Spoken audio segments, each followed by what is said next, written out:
એક સમયે પોરબંદરનું નામ જુદી જુદી ગેંગોને લીધે બદનામ હતું।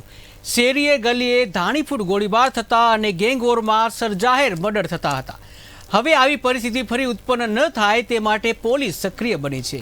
ઓડદર ગામે રહેતા માથાભારે છેલાણા ગેંગના સભ્યો દ્વારા 2 થી લઈને 18 જેટલા ગુનાઓ આચરીને ખૂનની કોશિશ, ખંડણી, રાઇટિંગ જેવી ગેરકાનૂની પ્રવૃત્તિઓ આચરવામાં આવી હોવાની જિલ્લા પોલીસ વડાએ ગાંધી ભૂમિમાં ગુંડાઓનું સ્વચ્છતા અભિયાન હાથ ધરીને છેલાણા ગેંગના લીડર અને તેના 9 સાગીરતો મળીને કુલ 10 શખ્સો સામે ગુજસી ટોકના કાયદા હેઠળ કાર્યવાહી હાથ ધરી છે।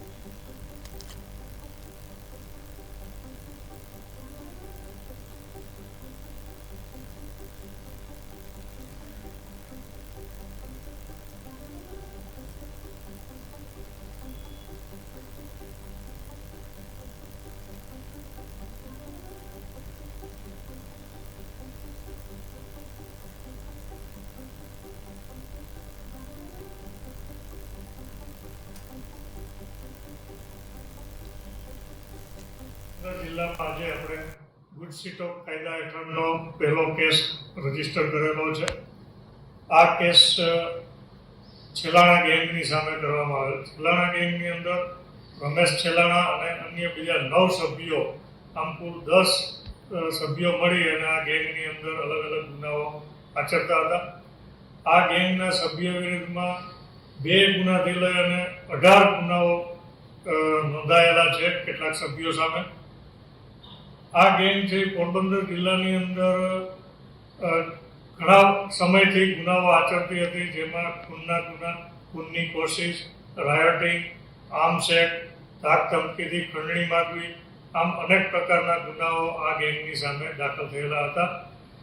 છેલ્લે ટ્રિગરિંગ ઓફેન્સ તરીકે હાર્બર મરીન પોલીસ સ્ટેશનની અંદર એક 307 રાયોટિંગ અને આર્મ્સ એક્ટનો ગુનો દાખલ થયેલો। આ ગુનાની તપાસ અમારા એલસીબીના ઇન્ચાર્જ પીઆઈ કાંબરિયા ચલાવી રહેલા હતા।